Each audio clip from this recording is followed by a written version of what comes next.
Telecuenca, el canal de la ciudad.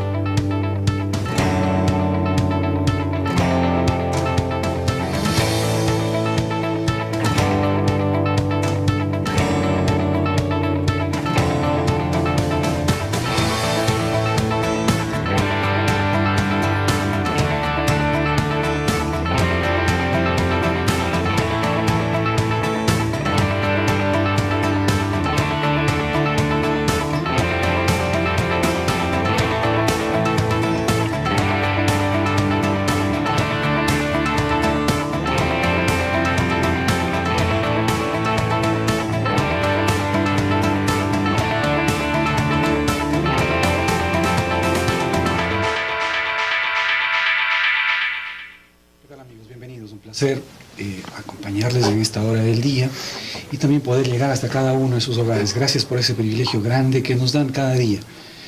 Sin duda algo muy especial que nosotros agradecemos mucho como medio de comunicación y también como parte de este espacio de opinión. Mi nombre es Patricio Arévalo y el programa Expresión Popular, que a diario estamos emitiendo a través de el canal de la ciudad, en la frecuencia, canal 2, señal de televisión abierta desde hace 52 años, emitiendo diariamente la programación. Bueno, Telecuenca es parte de la ciudad de Cuenca, ya es algo del día a día, algo que forma parte también de la cotidianidad, de la vida de la ciudad. Es importante el poder estar llevando siempre un mensaje positivo, un mensaje de optimismo, pero sobre todo el poder estar compartiendo con personajes y personalidades que están dando todo su esfuerzo diariamente para hacer de esta la ciudad más hermosa del Ecuador y sobre todo la más bella del mundo. Esa es la tarea, ese es el trabajo diario, el hacer que quienes vivamos acá tengamos una ciudad maravillosa, una ciudad digna de vivirla con alegría, con entusiasmo. Y en esa búsqueda de estos personajes que están dando su trabajo, su aporte y su contingente, encontramos hoy a un joven concejal que llega lleno de expectativas, de ilusiones, de sueños a formar parte del Consejo Cantonal de la Ciudad de Cuenca. Es el abogado Roque Ordóñez, con quien vamos a compartir este momento del día. Bienvenido, abogado, gracias por acompañarnos. ¿Cómo está usted, señor concejal?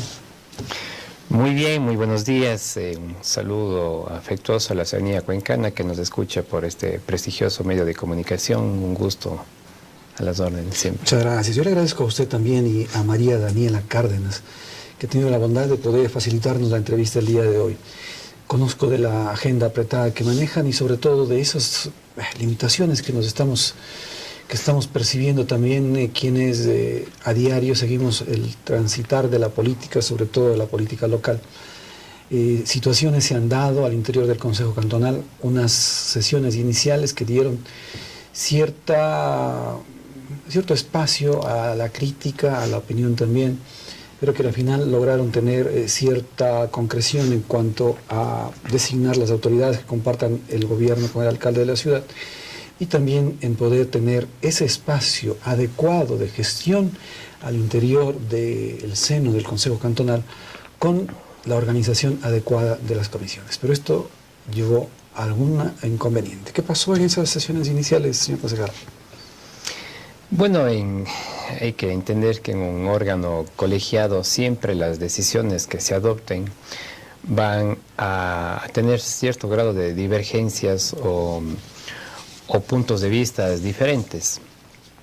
Al inicio, digamos que de las primeras sesiones, siempre con el mayor de los ánimos, con el mayor compromiso hacia la ciudadanía, lo que usted bien acaba de mencionar, no pudimos de alguna u otra manera tener unas coincidencias, digamos, entendiendo que dentro del Consejo Cantonal, un órgano en el cual existe dispersión de varias fuerzas o movimientos políticos. Sin embargo, siempre ha habido y hay la buena voluntad de apoyar aquella gestión de la nueva administración que vayan en beneficio de la ciudadanía cuencana.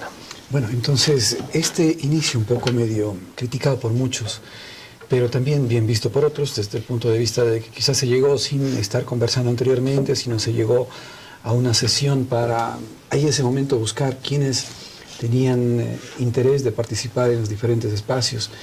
Generó ese avance Se habló en primer lugar de que había ya ciertos acuerdos, pero el rato no funcionaron.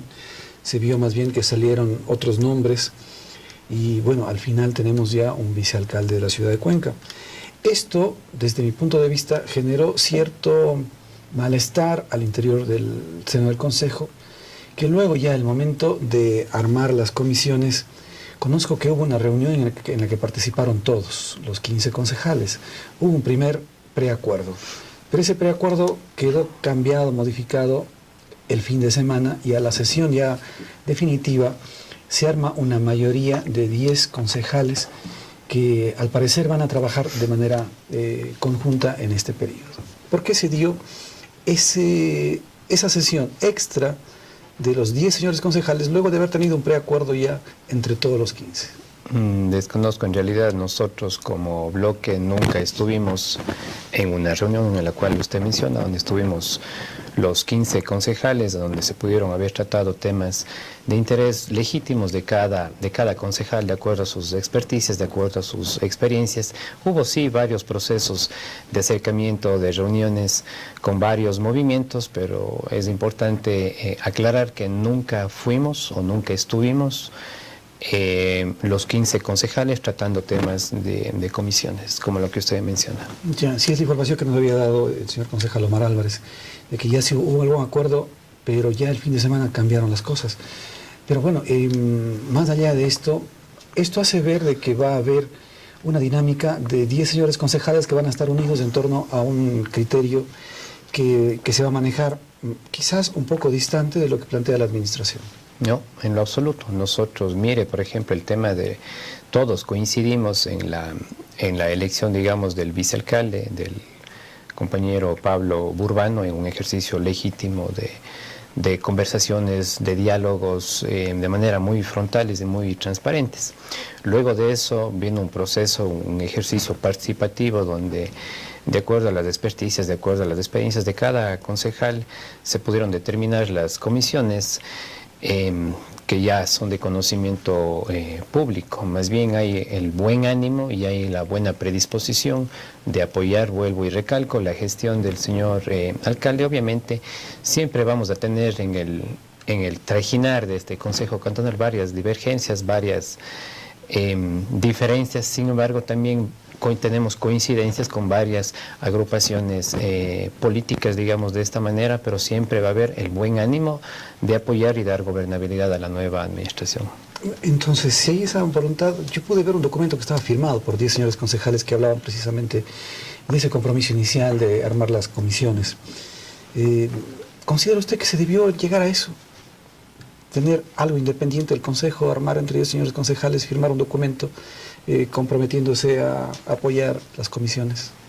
No es nada independiente. Lo otro es, hay que ver todos los documentos que de alguna u otra manera ingresaron el día de la sesión que ustedes se mencionan de la comisión, pero para nosotros es un tema que ya lo hemos conversado con varios compañeros, que ya lo ha pasado. Todos de alguna u otra manera nos sentimos parte de varias comisiones. Hemos tenido que desprendernos también de algunas legítimas aspiraciones en aras de dar un proceso de gobernabilidad, en un proceso participativo con todos los compañeros concejales. Ahora, hubo críticas también de un sector de concejalas, sobre todo de una de las señoras concejalas que incluso abandonó la sesión inicial, la señora concejala Paola Flores, y decía: es necesario dar cumplimiento a lo que dice el COTAD y que estamos desconociendo aquello en cuanto a la paridad de género que debe existir en el Consejo. ¿Cómo analizaron ustedes ese tema? Bueno, es importante hacer un recuento, digamos así, quienes habían planteado al inicio de todos estos procesos de diálogos, de conversaciones con varios movimientos. Era nosotros, digamos, los 3 compañeros concejales del movimiento de la Revolución Ciudadana habíamos impulsado y apoyado, o habíamos acogido a la compañera, digamos, Marisol Peñalosa, que fue propuesta inicialmente por parte... Claro, ustedes lanzaron el nombre de ella, ¿no? Nosotros acogimos la propuesta por parte del movimiento Renace. Fue el movimiento Renace quien lo planteó. Nosotros analizamos y acogimos esa posibilidad. de apoyarle a la compañera Marisol Peñalosa. Ahora, sé que ella también está ya más bien en el grupo de ustedes. No, entiendo yo que ella sigue perteneciendo al movimiento Renace. Nosotros somos un movimiento de la Revolución Ciudadana que tenemos 3 compañeros. Podemos tener coincidencias legítimas dentro de un proceso democrático, dentro de un proceso del órgano legislativo, en el caso del Consejo Cantonal, no solo con Marisol, sino con varios compañeros.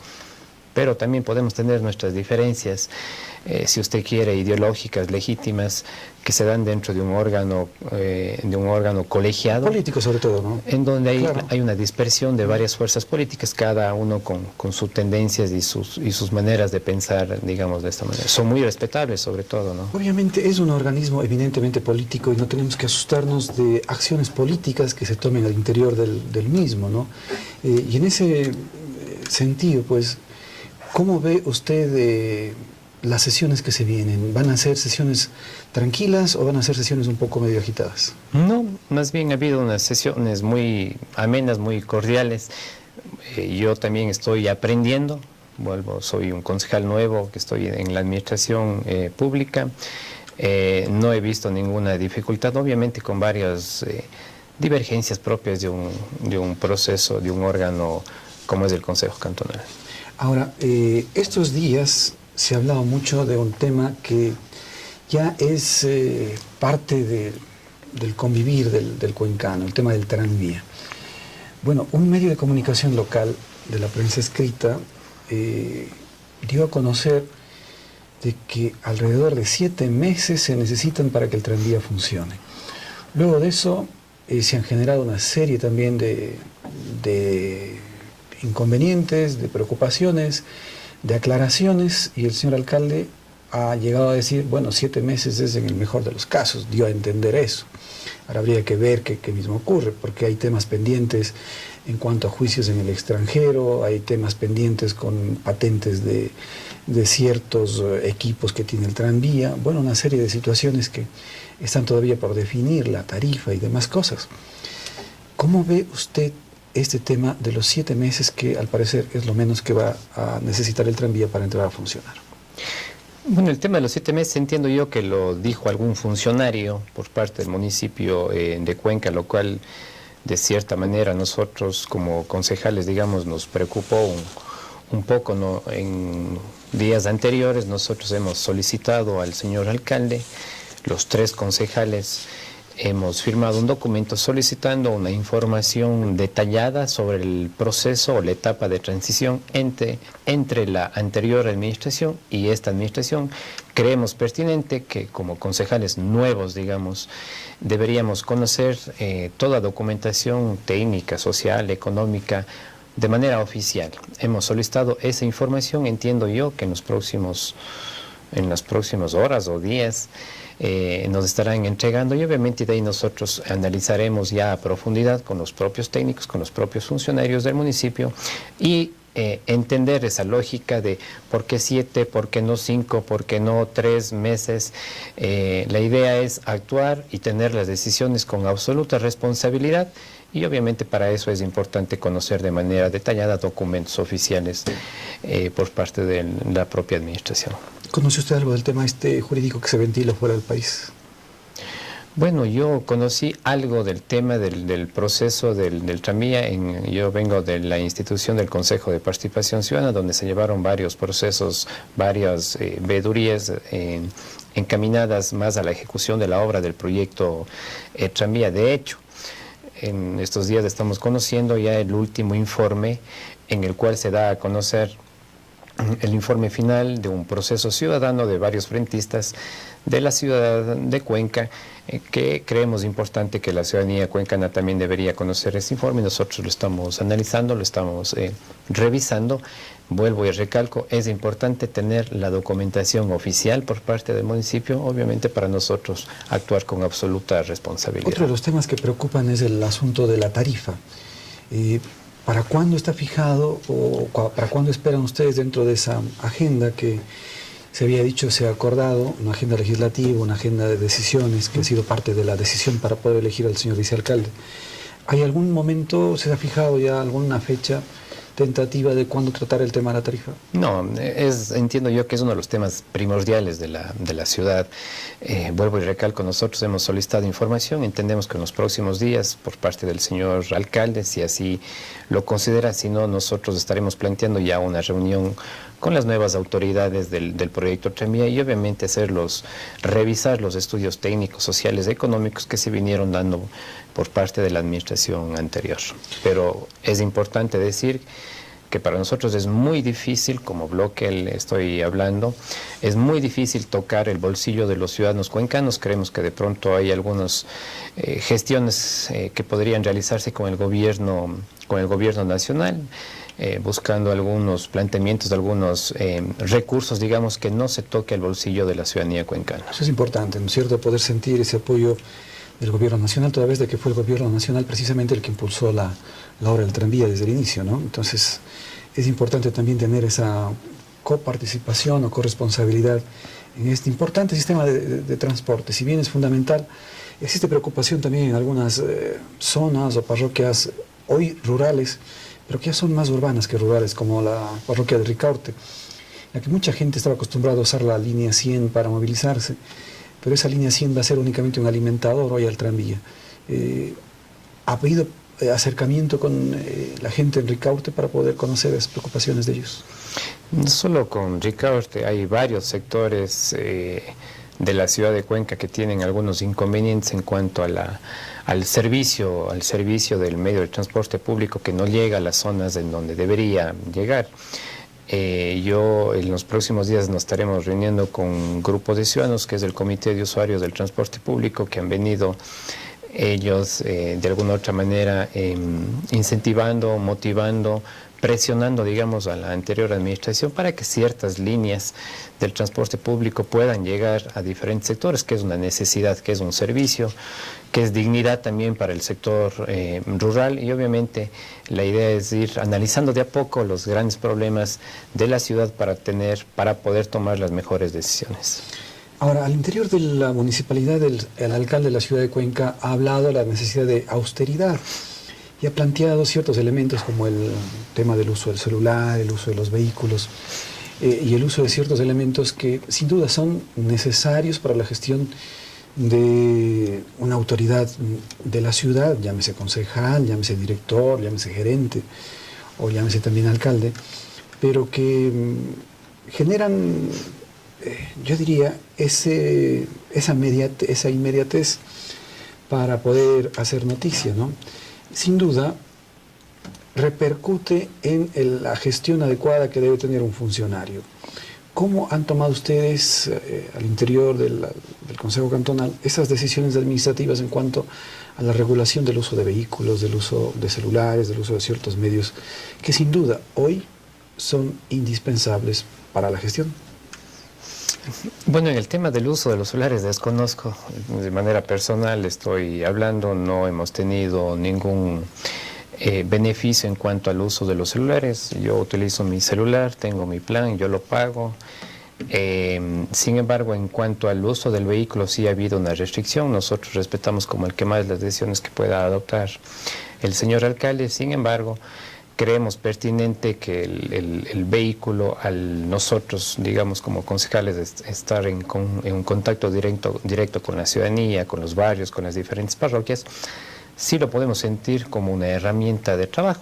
Yo lo hablo desde la experiencia, conversaba con ustedes tras cámaras, yo utilicé el vehículo 2 días y obviamente para temas evidentemente oficiales, y veo la necesidad de estar en contacto, de estar visitando barrios, de estar visitando parroquias que la propia ciudadanía nos demanda. Si es que ha habido mal uso de los bienes públicos en administraciones anteriores, bueno, vamos a eso, vamos a regularizar, vamos a reformar el reglamento de usos de bienes públicos, pero denos el beneficio, digamos, de empezar a trabajar con la ciudadanía. Y obviamente es importante recalcar que nosotros, de manera con varios compañeros, somos concejales nuevos que recién estamos ingresando a la administración.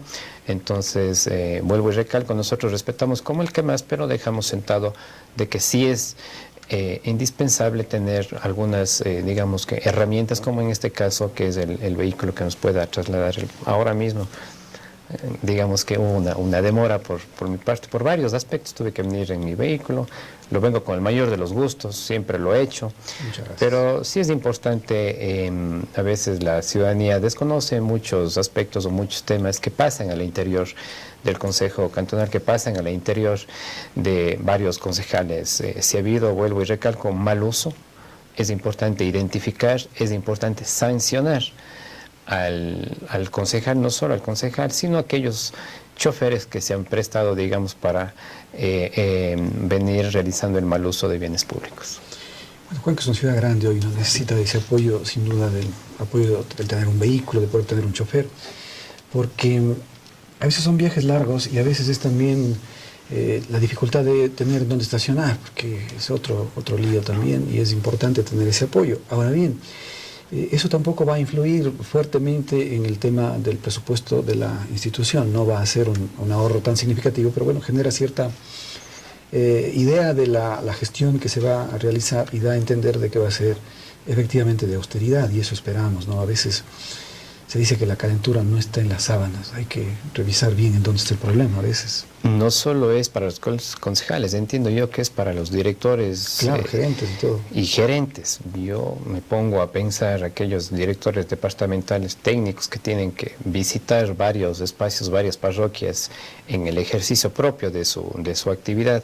Es muy complicado, digamos, el hecho de tener una limitación como es el tema del vehículo. A los propios gerentes de las diferentes empresas, bueno, vamos a ver cómo se van dando las cosas más adelante. Bueno, veamos y esperamos que todo salga bien, que vaya para bien, esa es la idea, ¿no? Que mejore. Ahora bien, ayer le escuchaba también al señor gerente de la empresa Etapa, me parece que es el ingeniero Espinosa, daba a entender de que también la empresa Etapa no estaba en las mejores condiciones, de que habían existido periodos económicos anteriores que eran mucho mejores y que el último periodo económico ya fue un periodo bastante limitado en cuanto a ingresos que permitan tener crecimiento para la empresa. ¿Qué conoce usted del tema de Etapa? Bueno, lo que hemos visto en medios de comunicación es importante analizar. Se ha hablado ya de tocar el tema de las tarifas del servicio de agua potable, lo cual para nosotros, vuelvo y recalco, es muy complicado tener una posición, porque nosotros siempre vamos a defender el hecho de no tocar el bolsillo de la ciudadanía cuencana. Hay que analizar cómo se han venido dando las administraciones anteriores. Es importante fiscalizar no solo Etapa, sino las diferentes entidades que conforman la corporación municipal con absoluta responsabilidad. Pero de nuestra parte es muy complicado o muy difícil, digamos, tener una posición de apoyar un alza en las tarifas de agua potable cuando ya se subieron en años anteriores. Entiendo yo que hay varios inconvenientes dentro de la empresa, pero vamos viendo cuáles son. Hay que identificar esos problemas de manera detallada, de manera responsable, y obviamente para poder tomar las mejores decisiones. Ahora, quizás ahí es comprensible la actitud del señor alcalde de recortar gastos, de recortar costos y limitar el uso de vehículos y demás cosas, ¿no? Pero realmente habría que buscar cómo reducir costos de otra manera. ¿Cuál sería el camino, el mecanismo para poder tener una empresa que sea solvente, que proyecte el desarrollo para los próximos 30 años, sin incurrir en lo que siempre hemos hecho, ¿no? El elevar la tarifa del uso de los servicios, del consumo de servicios? Claro, es importante primero conocer a detalle el estado situacional, digamos, de la empresa Etapa. Nosotros no conocemos a detalle con exactitud. Recién entenderá que se fueron conformando las comisiones y los diferentes directorios. Esta semana se han empezado a conformar, en el cual muchos compañeros están siendo parte ya de varias empresas municipales que conforman la corporación municipal, y obviamente el momento que ya se conformen todos los directorios de todas las empresas, es importante ir analizando empresa por empresa para poder tomar las mejores decisiones. Ahora, se ha visto que la empresa EMAG, por ejemplo, ha sido muy eficiente en cuanto al manejo. Hay un ingeniero, me parece que es el ingeniero Arévalo, que está por mucho tiempo, ha sido un técnico muy capaz y asesora muy bien en el tema de la administración de la empresa EMAG. Es una quizás de las empresas que más presencia tiene en la ciudad. Todo el tiempo está la gente de la empresa con sus personal contratado, personal propio, realizando esa tarea de limpieza, esa tarea de recolección de desechos, esa tarea de recolección de todo lo que significa para nosotros desperdicios, y están manteniendo la ciudad también limpia. ¿Qué se ha escuchado de la empresa EMAC? ¿Van a avanzar en ese mismo sentido? ¿Habrá algún cambio? Bueno, hay muchas empresas de la corporación municipal, más allá de las administraciones, han venido funcionando, digamos, medianamente bien y muchas muy bien. EMAC, Etapa también han sido una de las empresas que han venido funcionando durante muchos años. Es importante siempre ir analizando a detalle cuáles son las nuevas políticas, planes y programas que vaya adoptando la nueva administración. Y obviamente nosotros, vuelvo y recalco, apoyaremos todas aquellas iniciativas que demanden y que vayan en beneficio de la colectividad cuencana. Ahora, señor concejal, usted va a estar al frente de la Comisión de Participación Ciudadana, Transparencia y Gobierno Electrónico. Me parece que ahí, ¿no? ¿Qué tareas se tiene previstas o tiene usted planteadas para desarrollarla al interior de la comisión y llevarlas al Consejo? Bueno, hay varios temas, nosotros lo veníamos planteando ya en campaña. Es importante que se apruebe el sistema de participación ciudadana, porque en el cual se le entrega, digamos, varias herramientas legítimas para que la ciudadanía pueda observar, pueda vigilar el accionar, digamos, de la administración pública. Nosotros lo hemos planteado que toda obra, absolutamente toda obra municipal que sea de interés general necesariamente tiene que estar acompañado por un proceso ciudadano donde varios colectivos, varias organizaciones, varios frentes de profesionales sean parte de estos procesos y puedan dar seguimiento desde la ciudadanía de que la obra se cumpla en los términos establecidos, de que se dé la fiscalización adecuada, de que se cobren las multas en el caso de que esta empresa o el contratista incumpla, digamos, el contrato que se ha venido desarrollando. Es decir, hay varios procesos legítimos donde la ciudadanía cuencana es importante que se vaya involucrando en los temas de la ciudad. Ahora, este tema de gobierno electrónico, por ejemplo, es algo muy interesante. ¿Cómo lo tiene usted pensado para desarrollarlo? Porque una de las quejas que tiene la ciudadanía es el tema de la tramitología municipal, de que, bueno, usted deja un documento ahí y es para eternas memorias. Y entiendo que parte de la gestión del gobierno electrónico pasa precisamente por agilitar los trámites y que todo sea manejado a través de esta herramienta tecnológica actual que es la Internet. Así es, nosotros estamos ya manteniendo algunas reuniones, digamos, con funcionarios de carrera, porque es importante también escuchar el sentir de ellos, ¿no? Estamos viendo varios procesos de requisitos para varios temas que demandan dentro del accionar de la ciudadanía y obviamente a varios ciudadanos también, donde nace la necesidad. Mire que en semanas anteriores nosotros fuimos parte de un proceso, de un seminario realizado por la Cámara, por el Colegio de Arquitectos, por el Colegio de Arquitectos de la SUAY, en donde vinieron varios funcionarios de la municipalidad de Guayaquil, en donde ha habido digamos que un avance significativo en cuanto a la digitalización de varios permisos municipales, y la idea es irnos adaptando, convertirle a la municipalidad de Cuenca de esos trámites engorrosos, de esos trámites de papeles a veces innecesarios, de requisitos que de pronto la propia entidad municipal lo puede tener, encaminado a un gobierno electrónico donde se le dé facilidades a la ciudadanía y de acuerdo a las nuevas herramientas tecnológicas que nosotros lo podemos tener ya desde un celular, desde nuestras propias computadoras. La idea es avanzar en ese proceso. Se dice que muchas veces se puede pensar en ciertas preaprobaciones, ¿no?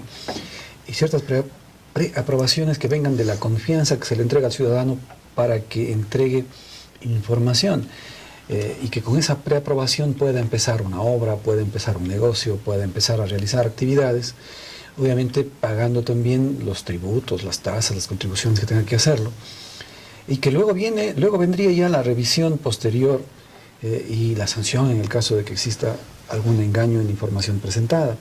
¿Considera usted viable ese mecanismo a fin de dar agilidad a los trámites?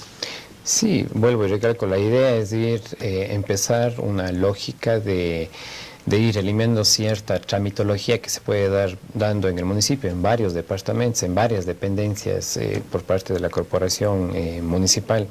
Lo que buscamos es ir avanzando en aprovechar estos avances tecnológicos en una suerte de facilitar, digamos, la vida de los ciudadanos, de los comerciantes, de los profesionales, de todos aquellos ciudadanos que demanden realizar algún trámite dentro del municipio de Cuenca.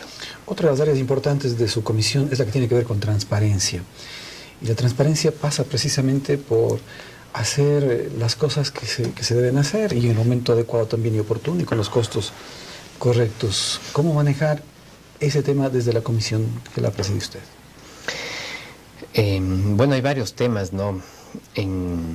Desde el Consejo de Participación anterior impulsamos varios temas, tenemos varios convenios de cooperación interinstitucional, en el caso con el municipio de Cuenca, hay un convenio de gobiernos autónomos descentralizados, gobiernos de transparencia, digamos, donde pudimos implementar varios buzones de transparencia en las diferentes entidades municipales. Hay una jefatura de transparencia dentro del municipio de Cuenca. La idea es ir encaminando y darle nuevos rumbos, digamos, dentro del municipio, no solo en el municipio, sino en todas las dependencias municipales, en donde digamos, llevar un municipio y que los funcionarios actúen de manera responsable y obviamente transparentando todas las gestiones que se vienen dando dentro de la municipalidad de Cuenca. ¿Participa usted, señor concejal, en algún directorio de alguna empresa? Sí, yo, bueno, soy, como ya usted lo mencionaba, presidente de la Comisión de Participación, Gobierno Electrónico y Transparencia. Soy parte de la Comisión de Fiscalización, soy parte de la Comisión de Legislación, parte de la Comisión de Servicios Públicos y también soy delegado a la empresa EDEC y alterno de la empresa EMUVI. En EDEC. Bueno, EDEC es esta empresa de emprendimientos, ¿no? ¿Cómo manejar o cómo ver el tema del emprendimiento también aquí en la ciudad? Bueno, como todas las otras empresas, estamos ya teniendo algunas reuniones. Por ejemplo, la semana anterior yo me reunía con la presidenta de la CAPIA, de la Cámara de la Pequeña Industria, que es parte del directorio. Ingeniera Vélez, me parece que sí. Así es, que es parte del directorio de la EDEC. Estamos esperando ya que el señor alcalde nos convoque, obviamente, para poder funcionar la empresa es importante tener ya el representante o que se nombre al director, digamos, en este caso de la EDEC. Ya se han venido nombrando a los directorios en las diferentes empresas. Entiendo yo que la próxima semana nos estará convocando ya el señor alcalde para poder nombrar al nuevo director de la empresa EDEC, que es una empresa obviamente encaminada al desarrollo económico, digamos, de la ciudad, donde hay algunos temas interesantes de irle formando a la ciudadanía, de ir formando y sacando nuevos emprendedores, digamos, ¿no? Ahora, bueno, usted es parte de la agrupación de la Revolución Ciudadana. Ya cambiando un poco de tema, yéndonos al ámbito nacional. Se escucha mucho que el expresidente Rafael Correa, hoy radicado en Bélgica, y sobre quien también pesa una orden internacional, ¿no es cierto?, es de búsqueda. Él ha dicho que, o se conoce que podría venir como candidato a la vicepresidencia en un binomio con Gabriela Rivadeneira. ¿Conoce usted algo de ese tema? Claro, bueno, primero es importante aclarar que no hay ninguna orden a nivel internacional. El gobierno, digamos, del presidente Lenín Moreno por varias ocasiones ha querido hacer efectiva, digamos, esta solicitud a través de la Interpol a nivel internacional. Entiendo yo que son 2 o 3 ocasiones que les han negado, justamente al entender y al saber que se trata de un tema eminentemente político. Eso simplemente para aclarar, no hay ninguna orden a nivel internacional para el expresidente Rafael Correa. ¿Y el nacional? En lo que usted me pregunta es sobre la candidatura para vicepresidente. Bueno, nosotros también hemos visto a través de las redes sociales que hay la voluntad política por parte del expresidente de ser candidato en binomio con, no sé si con Gabriela Rivadeneira, pero entiendo yo que a nivel nacional estarán tomando ya las mejores decisiones para el nuevo proceso electoral. ¿Mantienen ustedes contacto con el expresidente? no de manera directa, digamos así, pero hay una lógica y un movimiento nacional al cual nosotros nos debemos. Tenemos varias reuniones, varios procesos de formación, varios procesos de reuniones, de acompañamiento y de conversaciones, digamos, con la dirigencia a nivel nacional. ¿Qué opinión le merece a usted esta definición que ha tomado ya la justicia en torno a Iván Espinel con 10 años de prisión? Lo que he visto es a través de los medios de comunicación, entiendo yo que la justicia actuará con absoluta responsabilidad. Nosotros somos muy respetuosos de ello. Ahora bien, el tema político pasa también por otros elementos que tienen necesariamente que ser considerados.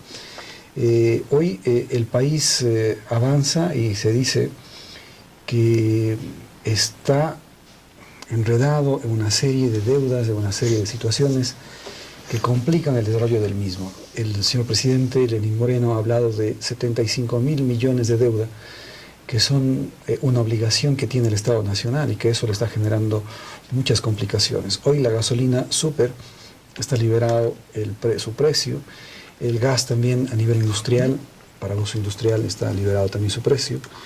Existen ciertas resoluciones que se van a tomar a nivel de la Asamblea con esa revisión en cuanto al tema laboral, es decir, hay preocupación a fin de poder dar cierta dinámica a la economía del país. ¿Cómo ve usted esta situación? Bueno, lo que nosotros vemos como la gran mayoría de los ciudadanos, ¿no es cierto?, es la ineficiencia por parte del gobierno nacional, la ineficiencia, la incapacidad de poder gobernar por parte del presidente Lenín Moreno. Mire ahora mismo cómo está la ciudadanía, cómo se encuentra, digamos, la ciudadanía a nivel nacional, los índices de credibilidad que tiene el gobierno, lo que ha demostrado ineficiencia, ineficacia en el accionar por parte del gobierno nacional. Pero yo pude ver, y más bien es parte del proceso de quienes estaban en la Revolución Ciudadana mismo, el señor presidente actual, Lenín Moreno. Es decir, el mismo presidente Correa puso al presidente Moreno. Las mismas personas que hoy critican y pues levantan muchas críticas contra el presidente Moreno fueron quienes pidieron el voto precisamente por él. ¿Cómo entender eso? Yo creo que no se trata de quienes votaron o no. Nosotros votamos por un plan de gobierno, por una etapa de continuidad, digamos, de lo que venía haciendo eficazmente el expresidente Rafael Correa. Nosotros votamos por un plan de gobierno, no por el plan de gobierno de Guillermo Lasso, que es el plan de gobierno que está adoptando el actual presidente Lenín Moreno, en donde hay varios temas que han venido en desmedro de la población, con varios impuestos, con varias prebendas, digamos, a los grandes grupos de interés, un sometimiento de manera permanente a las políticas neoliberales por parte del Fondo Monetario Internacional. Mire usted, ahora se está hablando ya de una reforma a los derechos y conquistas que han venido recibiendo los trabajadores es una lucha constante de varios años, donde que ellos llaman una flexibilización laboral, nosotros lo vemos como una precarización laboral, es decir, varios aspectos que han venido disminuyendo la calidad de vida de los ecuatorianos. Usted ha tenido oportunidad de hablar también con gente del sector empresarial para conocer precisamente si es posible cumplir con todas esas obligaciones que plantea las exigencias de la ley laboral en este momento en el Ecuador. Bueno, hay varios aspectos. Mire que en los 10 años quienes se favorecieron, digamos, es la clase media y grupos empresariales, obviamente con unas políticas muy claras, con unas políticas de reconocer los derechos de los trabajadores, de asegurarles del pago de utilidades. Es decir, hubo unas políticas laborales muy claras en la etapa en el gobierno, digamos, del expresidente Rafael Correa. Lo que vemos ahora son políticas que van en desmedro de los grandes intereses de la clase trabajadora, a la cual nosotros siempre defenderemos, estimado Patricio. No, pues es importante el poder conversar de temas que son hoy de discusión en el país, ¿no? El sistema de seguridad también es algo que llama la atención, una cantidad de situaciones en las cárceles del país. El día de ayer veíamos con espanto, por ponerle un término y un calificativo, así rápidamente. ¿Cómo se daba esa situación en la penitenciaría del Litoral? Realmente muy grave la situación que se está pasando al interior de las cárceles. ¿Hay alguna medida que se pueda hacer? Pues no lo entiendo todavía. ¿Qué se puede hacer en eso para poder administrar adecuadamente el sistema carcelario en el país? No solo el tema de las cárceles, recordará que fueron ellos quienes eliminaron el Ministerio de Justicia, el ente encargado de regular todo el sistema carcelario a nivel nacional. Nosotros, si usted puede analizar y la ciudadanía puede recordar 10 años de una política rigurosa, digamos, de darles, de tener las mejores cárceles de Latinoamérica. Sin embargo, vemos en este gobierno no solo el tema de las cárceles, sino hay un desmembramiento institucional de varias instituciones. Eliminaron el tema del SEMPLA, de la Secretaría Nacional de Planificación, que era el órgano encargado a nivel nacional de planificar. Vemos con mucha preocupación y asombro el tema de esta política entreguista, esta política de favorecer a los grandes intereses económicos, que más allá de una posición legítima que puede haber por varios miembros que hacen el quehacer diario dentro de la política nacional, viene una etapa de privatizaciones de grandes empresas que han sido en beneficio de los ecuatorianos, el tema de las empresas eléctricas, el tema de CNT y otras empresas que han venido fortaleciéndose en la etapa del expresidente Rafael Correa, y eso es claro, lo que nos han venido diciendo. Y aquí también es un tema para los grandes medios de comunicación que nos han venido diciendo de que todo lo público es malo, de que las empresas estuvieron quebradas. Ahora sí asoman, digamos, que grandes empresarios que quieren de alguna u otra manera comprar aquellas empresas quebradas, que lo han venido diciendo en varios medios de comunicación, y es lamentable que a veces la ciudadanía de alguna u otra manera puede percibir o puede recibir esa mala información, porque sí es importante también aclarar esos temas. Ahora bien, otro elemento que tiene que ver es con el cumplimiento de las obligaciones que tiene el Estado. Se dice que necesita alrededor de 10.000 millones de dólares al año para cubrir esas obligaciones. Se ha pensado ya en una reestructuración de esos créditos a través del Fondo Monetario Internacional. El día de ayer precisamente había una visita y se realizaba ese análisis para esa viabilidad o esa factibilidad de otorgamientos de créditos a una tasa de interés mucho más baja de la que estaba pactada y a tiempos más largos. ¿Cómo ve usted ese acercamiento al Fondo Monetario Internacional? Mire, el Fondo Monetario Internacional en ningún país del mundo donde ha estado el Fondo Monetario Internacional han sido instituciones que han venido apoyando y para el desarrollo de sus países. El Fondo Monetario, digamos, lo que ha sido por parte de este gobierno es un sometimiento a las políticas neoliberales, a las políticas de privatizaciones, a las políticas digamos que no han sido las más adecuadas que ha tomado, las decisiones que ha tomado este gobierno. Este gobierno lo que ha tapado o lo que ha querido tapar es la corrupción del propio presidente Lenín Moreno, cuando existe una cuenta bancaria en paraísos fiscales, cuando existe un número de cuenta que se lo ha venido reclamando por parte de la ciudadanía, por parte de las organizaciones, por parte de varios colectivos a nivel nacional. Y todo eso decae en el grado de aprobación que tiene actualmente el presidente Lenín Moreno. Yo soy parte de ese 75, de ese 80% de la población que no le cree en este momento al actual presidente Lenín Moreno. Bueno, y ese proceso pasa precisamente por un desgaste fuerte en cuanto a medidas que se han tenido que tomar, ¿no? Ahora, cuando una economía de una familia está mala, uno acude al banco. Y el banco obviamente va a poner ciertas condiciones para poder prestarle el dinero. Pero, ¿eso significa que el banco es el malo o que la familia es la que no está administrando bien las cosas? No, como una comparación con el Fondo Monetario Internacional, ¿no? ¿Es el fondo el malo o es el país el que no sabe administrar bien y tiene que recurrir a instancias complicadas de crédito? Cuando hay políticas claras, económicas, sociales, cuando usted me hace referencia al banco, a mí lo único que me viene a la mente es cómo nos han estado robando el actual sistema bancario y que el gobierno nacional no ha venido haciendo nada. Imagínese usted, tal vez yo, tal vez los compañeros, quienes nos escuchan, han sido parte de este proceso de de robo, digamos, que nos han venido quitando varios recursos a través de nuestras tarjetas de créditos y que a la final este gobierno, a través de la Superintendencia de Bancos, no han hecho absolutamente nada. Lo que ha habido es, vuelvo y repito, es una política entreguista hacia los grandes poderes, hacia los grandes empresarios, digamos, por parte del gobierno del presidente Lenín Moreno.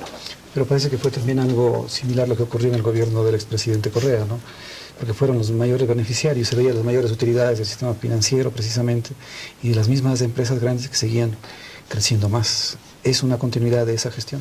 No, porque si usted revisa los datos, digamos, que en años anteriores, cuáles eran las políticas claras, digamos, para el sistema financiero nacional, han cambiado desde lo que era antes a lo que era ahora. Si usted va, solo por darle un ejemplo, usted va a un cajero automático por un servicio, digamos, tiene que analizar los costos que hubo hace varios años y los costos que están recibiendo ahora por ese servicio. Han cambiado muchas situaciones y obviamente eso va en desmedro del bolsillo de la ciudadanía. Pero bueno, hablando ya de temas un poco más positivos, ¿cómo ve usted el avance que puede tener el país? ¿Qué espera usted del Ecuador? Bueno, le vemos un poco complicado. En realidad es importante conocer a detalle y que en todas estas nuevas políticas que está adoptando el gobierno, digamos, del presidente Lenín Moreno, nosotros vemos con mucha preocupación estas nuevas políticas económicas que vaya a ir tomando y que la ciudadanía que la ciudadanía no pueda palpar o no pueda digamos que de alguna u otra manera darse cuenta justamente por ese cerco mediático, digamos, que puede haber por parte de los grandes medios a nivel nacional. Ahora, se ha hablado en la última rendición de cuentas o el informe a la Nación que realizó el señor presidente de temas importantes como tiene que ver el asunto de la inversión extranjera. Se dice que hay confianza en el país, va a venir inversión extranjera. Se habla de un compromiso importante de alrededor de 7.000 millones de dólares de inversionistas locales. Se ha llamado a todo el inversionista nacional que sacó su dinero a que lo traiga nuevamente e invierta aquí en el país. Se ha hablado de la eliminación del impuesto verde. En un primer momento, hoy la Asamblea dice podemos tratarlo fusionándole con otros impuestos. ¿Cómo ve este tema del llamado que se hace a la inversión extranjera? Se dice también del tema de la minería. Bueno, Cuenca está de alguna manera preocupada, no diré opuesta, pero sí preocupada por el tema minero que puede darse. Ya terminamos, señor concejal. Por el tema minero que puede darse, el Azuay también, con Yacu Pérez, que ha planteado una situación de consulta para defender el agua y estar en contra de la minería. Pero el presidente ha dicho, estos temas mineros ya fueron concesionados desde el gobierno anterior. ¿Cómo enfrentar esto? Bueno, digamos, fueron varias preguntas, ¿no? En cuanto al informe de la Nación, es importante analizar los propios datos que le dieron sus ministerios del gobierno de Lenín Moreno. Es decir, Lenín Moreno dio unos datos en el informe de la Nación errados de lo que los propios ministerios constan en las páginas web. Eso es importante que la ciudadanía, varios datos que salieron en varios medios de comunicación.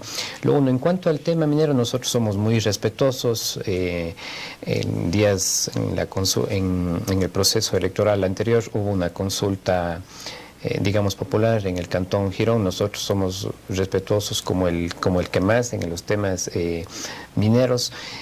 No apoyamos el tema de la minería que se realice en páramos y en fuentes hídricas. Hay que actuar absolutamente responsable y nosotros actuaremos dentro de ese ámbito, obviamente protegiendo siempre a las grandes mayorías y muy respetuosos de la voluntad popular. Señor concejal, yo le agradezco el tiempo que ha destinado a compartir con nosotros, con nuestra audiencia y sobre todo el poder compartir estas preguntas e inquietudes que son más bien de interés de la ciudadanía.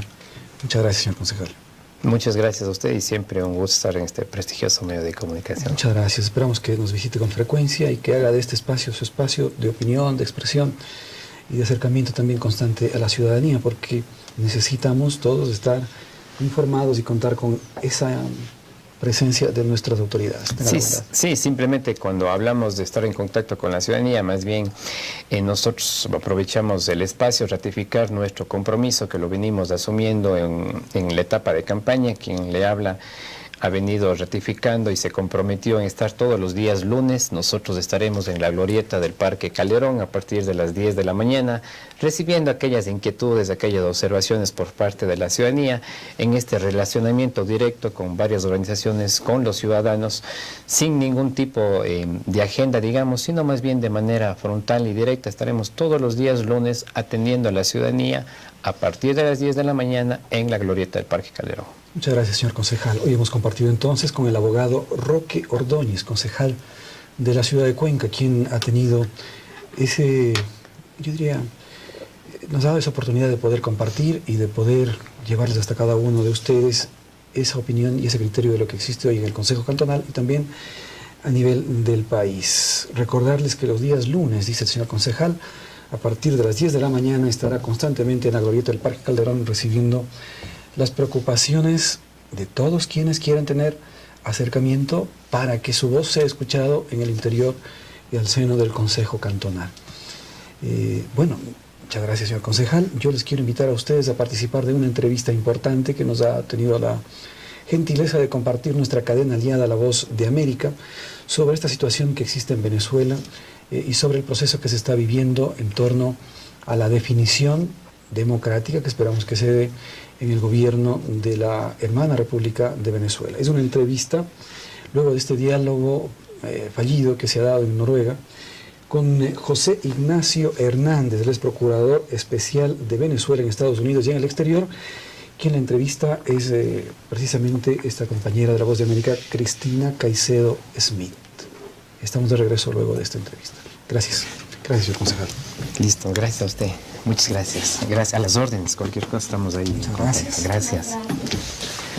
Muchas gracias, señor José Ignacio Hernández, procurador especial de Venezuela aquí en Estados Unidos y en el exterior, por esta entrevista en La Voz de América aquí en el Harvard Kennedy School en la ciudad de Boston. Muchas gracias por la invitación. Señor procurador, quiero empezar por preguntarle sobre su labor. ¿Qué hace usted en el día a día? Cuéntenos un poco cómo hace usted para dividir su trabajo como procurador especial y como académico. En realidad no ha sido fácil combinar las cargas de la Procuraduría Especial con mi labor como investigador aquí en la Harvard Kennedy School. Sin embargo, he logrado organizarme con un gran sacrificio personal y he podido mantener las líneas de investigación aquí en la Kennedy, que además tienen que ver con el trabajo que yo estoy haciendo. Yo aquí en la Harvard Kennedy he venido ayudando al profesor Ricardo Hausmann con el proyecto Venezuela, la legislación que se va a necesitar para recuperar económicamente al país, pero además, con la experiencia venezolana, he venido estudiando el Estado fallido a nivel comparado. ¿Por qué un Estado colapsa? ¿Qué se hace cuando un Estado colapsa? Y todo este material de mi investigación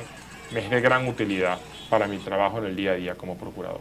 Precisamente hablando de su labor, recientemente el gobierno interino de Juan Guaidó recuperó Citgo. Ha sido una de las grandes victorias del gobierno interino. Cuéntenos un poco cómo va ese caso en las Cortes de Estados Unidos. Va muy bien, a decir verdad. Citgo es un gran ejemplo de lo que se puede hacer cuando la gerencia pública está en las manos correctas. Cuando el gobierno del presidente Guaidó tomó la decisión de controlar Citgo, pocos días después de su reconocimiento como presidente en Estados Unidos, la situación de la empresa era ciertamente delicada. Era una empresa que no tenía gerencia, era una empresa que estaba sometida a sanciones, era una empresa que estaba siendo afectada en su día a día por un gran desorden administrativo. Y nosotros logramos designar una nueva junta directiva que tiene plena autonomía y que ha logrado recuperar a la empresa sin afectar nunca su continuidad operativa, a tal punto que al día de hoy las calificadoras de riesgo vuelven a señalar que Citgo es una empresa plenamente activa, sin ningún problema que pueda afectar su operatividad. Hemos logrado diferir la aplicación de las sanciones y, en resumen, es un caso exitoso de cómo puede, con buena gerencia y buena gobernanza, a gestionarse asuntos públicos de manera eficiente. ¿Cuántos casos existen actualmente en Estados Unidos en el cual usted esté trabajando o al cual usted esté defendiendo? Más de los que yo quisiera. Cuando yo fui designado procurador, había una serie de litigios en curso y mi decisión como procurador fue mantener a las firmas de abogados que venían trabajando esos casos siempre bajo mi supervisión para asegurar su feliz término. Pero han venido llegando nuevos casos. Venezuela tiene una deuda pública de alrededor de los 150.000 millones de dólares. Es una deuda pública heterogénea donde usted tiene bonos, pagarés, reclamos de expropiaciones, reclamos de contratistas. Y en las últimas semanas se ha venido incrementando las demandas en contra del Estado venezolano por el incumplimiento de esa deuda. Eso me ha llevado a tener que coordinar muy bien la defensa del Estado venezolano en las Cortes de Estados Unidos. ¿Ha hablado usted con la administración del presidente Donald Trump sobre la posibilidad de suspender a través de una orden ejecutiva estos casos en las Cortes de Estados Unidos? Desde mi primera reunión, no era yo ni siquiera procurador especial, estaba acompañando al entonces encargado de negocios Carlos Vecchio en sus labores. Los últimos días de enero se le ha solicitado al gobierno del presidente Donald Trump no solo una orden ejecutiva, además de eso, que se adopten las medidas especiales de protección de los activos de Venezuela. Y ese pedimento se ha venido reiterando, no solo ante el gobierno del presidente Donald Trump, sino también ante el Congreso, porque el embajador Carlos Vecchio, y creo que ha sido una exitosa estrategia, ha logrado demostrar que el caso de Venezuela, la crisis venezolana, va más allá de lo que el presidente Donald Trump puede hacer. Es un tema que debe unir a todas las fuerzas políticas en Estados Unidos con un objetivo: acompañar un proceso exitoso de transición a la democracia que logre atender una emergencia humanitaria compleja que lamentablemente no tiene paralelo en la región. En La Voz de América hemos seguido muy de cerca el caso de Citgo, sin embargo hay otros casos a los cuales usted también está manejando, como el caso de Monómeros. ¿Cómo va ese caso? ¿Ha logrado la empresa o su labor poder suspender las sanciones impuestas por el gobierno de Estados Unidos? Ese es otro caso de gerencia pública efectiva.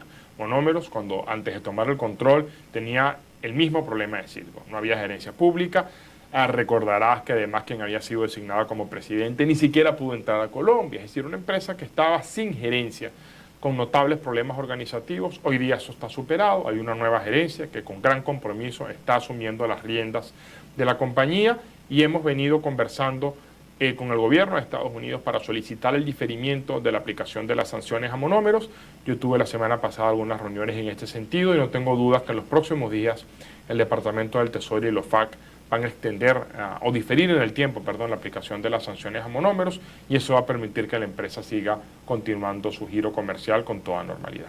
¿Cómo gestiona usted esta labor como procurador especial cuando en Venezuela existen dos gobiernos, el gobierno interino y el gobierno en disputa? ¿Se ha encontrado usted con representantes u abogados del presidente en disputa, Nicolás Maduro, en las Cortes de Estados Unidos? Sí, abogados que dicen ser designados por el señor Nicolás Maduro han pretendido ejercer la representación del Estado venezolano en las Cortes. Aquí hay una gran ventaja. En las Cortes de Estados Unidos, el principio es que solo pueden actuar aquellos gobiernos que hayan sido reconocidos por el gobierno de Estados Unidos, específicamente por el Departamento de Estado. Y el Departamento de Estado ya ha reconocido que el único gobierno es el del presidente Juan Guaidó. Por lo tanto, las Cortes en Estados Unidos han señalado que solo van a aceptar la representación del Estado venezolano por aquellos abogados designados por el gobierno legítimo del presidente Juan Guaidó a través de mi persona como procurador especial, y eso ha logrado desplazar a los abogados que dicen actuar en nombre del régimen de Nicolás Maduro y nos ha permitido tener control de todos esos casos. Una jueza de Estados Unidos recientemente falló a favor de la empresa Owens Illinois en contra de Venezuela. Es aproximadamente 500 millones de dólares en deuda. Y la empresa, pide específicamente fondos de PDVSA y Citgo. ¿Está usted manejando este caso? ¿Cómo va ese caso en corte? Sí, esa es muy buena pregunta. Fíjate, Owens Illinois tiene dos casos. Esa es una empresa que fue expropiada y tiene un laudo a su favor del CIADI, que es el centro que administra arbitrajes del Estado venezolano.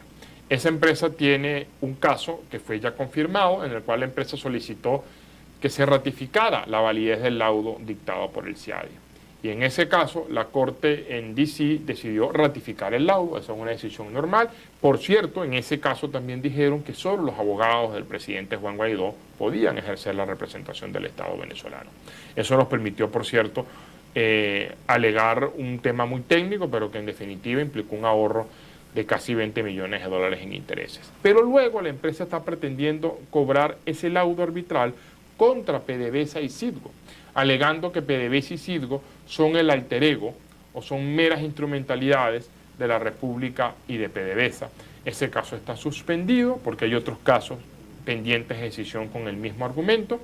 y ya se ha venido trabajando en una estrategia para asegurar la debida protección de los activos venezolanos en ese caso. Como procurador especial, ¿está usted trabajando en los estatutos para la transición democrática en Venezuela? La transición venezolana es única. Yo incluso antes de ser designado procurador decía que como la crisis venezolana respondía a razones complejas, la solución va a responder a razones complejas.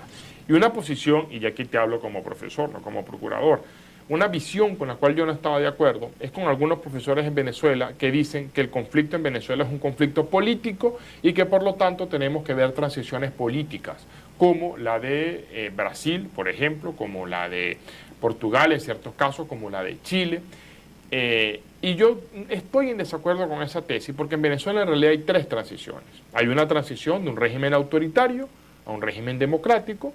Ese es un conflicto de naturaleza política y quizás casos como el de Chile podrían servir de algo, pero tenemos la transición de un Estado fallido a un Estado funcional y tenemos lo más importante, la transición de un Estado mafioso y criminal a un Estado que no es mafioso y criminal. Entonces, en estos casos es donde yo digo, no hay una transición, hay tres transiciones.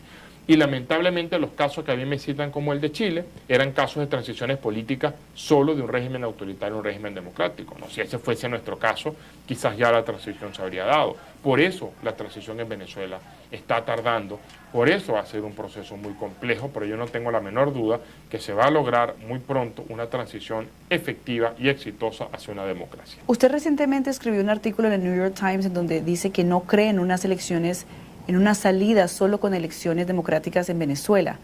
¿Opina lo mismo, sobre todo cuando se están llevando a cabo las negociaciones en Oslo? Como bien lo ha explicado el presidente Juan Guaidó recientemente, la mediación en Oslo solo va a servir si y solo si permite cumplir con la ruta definida en el Estatuto para la Transición Democrática. Cese de la usurpación, conformación de un gobierno de unidad nacional, elecciones presidenciales libres y justas. Y ese orden no es arbitrario.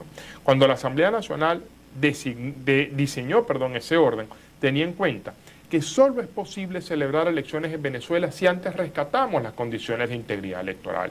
Necesitamos, por ejemplo, un nuevo árbitro electoral, un nuevo Tribunal Supremo de Justicia, abolir la ilegítima Asamblea Nacional Constituyente, rescatar la integridad del registro electoral, eliminar las inhabilitaciones. Si no logramos hacer todas esas reformas, solo será posible celebrar una elección fallida, que fue el experimento del 20 de mayo de 2018.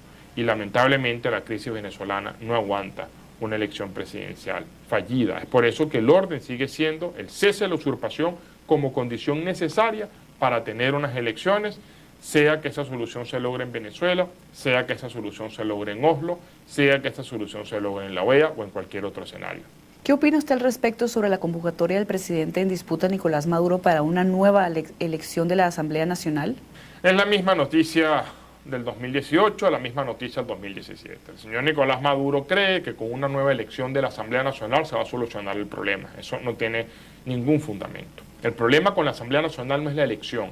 Nadie disputa que la elección de diciembre del 2015 fue una elección legítima, en la cual la oposición democrática venezolana obtuvo la supermayoría de las 2/3 partes. El problema de la Asamblea Nacional no es por lo tanto un problema de elección, es un problema de que Nicolás Maduro, usando su Tribunal Supremo de Justicia y su ilegítima Asamblea Nacional Constituyente, vació de competencias a la Asamblea Nacional.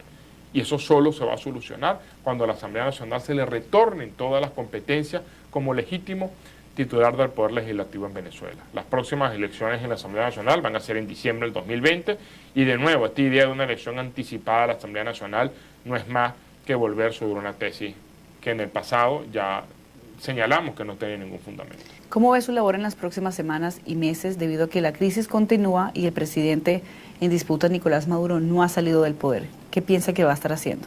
Que, ya lo dije aquí, como la crisis venezolana es compleja, vamos a necesitar soluciones complejas y que no hay ninguna solución mágica. No hay un solo botón que yo pueda presionar y con eso logro la solución a la crisis venezolana. Lamentablemente, los venezolanos por el desespero han llegado a pensar que existe una salida mágica. El juicio a Nicolás Maduro, el referendo revocatorio, y en realidad ninguna solución mágica va a funcionar, ni siquiera el 10 de enero y el reconocimiento del presidente Juan Guaidó. Eso no es más que un paso en una estrategia muy compleja que va a conducir, yo no tengo la menor duda, en el corto tiempo a una transición democrática efectiva. Y eso además es algo que debe reunir a todos los venezolanos y a la comunidad internacional, porque lo que está en juego no es solo la democracia en Venezuela, es la vida de miles de venezolanos que están en riesgo por la emergencia humanitaria compleja, y esas vidas no pueden esperar mucho más y no pueden lamentablemente esperar a veces los tiempos que tardan estos procesos en solucionarse. Muchísimas gracias, señor José Ignacio Hernández, por concedernos este tiempo aquí en el Harvard Kennedy School en la ciudad de Boston, a La Voz de América. Esperamos ver que su labor pueda continuar en los próximos meses aquí en Estados Unidos. Muchas gracias por la invitación.